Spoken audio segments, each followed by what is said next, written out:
જો મિત્રો આપણે પતંગ સગાવવામાં કાળજી રાખજો મિત્રો. ઉત્તરાયણ કાલે થાય છે એ કાળજી રાખવાની મિત્રો. ઉત્તરાયણ આવો પતંગ સગાવો, દોરીનો કટકો રસ્તામાં પડ્યો હોય તો રસ્તામાં જ કટકો લઈ લેવો, દોરી લઈ લેવી, દોરી રસ્તામાંથી બાળી કૂટવી.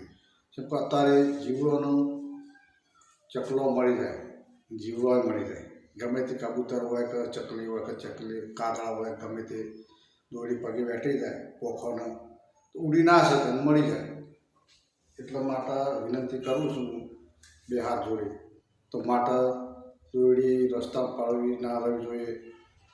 પછી પતંગ સગાવવામાં ચશ્મા પહેરી અને સગાવો કેમ સોયો લાગે તમને. પછી ધાબા પર સારો પતંગ સગાવવા તો ધાબાની પણ ખાસ કાળજી રાખવી.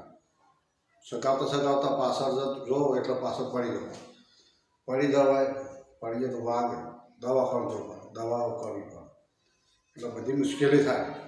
એટલે હું મારું કહેવાનો પ્રશ્ન એક જ છે કે જોઈને મિત્રો પતંગ સગાવો. તડકામાં વધારે દિવસ ચંદ્ર તકવું નહીં, આમ થોડું વખે ઓછું દેખાય.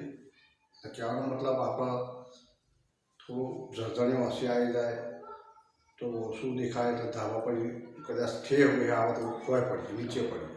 તો કાળજી રાખીને મિત્રો પતંગ સગાવો, કાળજી રાખીને ઉત્તરાયણ કરવું અને બીજાને પણ કહેતા રહો. અને દોરડી રસ્તામાં પડી હોય તો દોરડી લઈ લેવી અને વેણી બાળી કૂટવી મિત્રો, અથવા નાખી દેવી. સારી નાખી તો ફેંકી દે, કચરા પેટી નાખી દેવા, કચરામાં જ નાખી દેવાનું અને બાળી કૂટવી. નકર જીવડો મળી જાય, પાપ લાગે, મારે નુકસાન થાય. એટલે મારું કહેવાનો પ્રશ્ન એટલો જ છે, જોઈને સગાવો પતંગ. અને તહેવાર હશે તો તહેવાર તો કરતા રહો મિત્રો. 12 મહિને તહેવાર આવે, તહેવાર કરતા રહો. તો મારો વિનંતી સૌ મિત્રો, વિડીયો સારો લાગે તો કોમેન્ટ કરજો અને મિત્રો ફોલો કરજો અને લાઈક કરજો. જય હિન્દ, જય શ્રી રામ.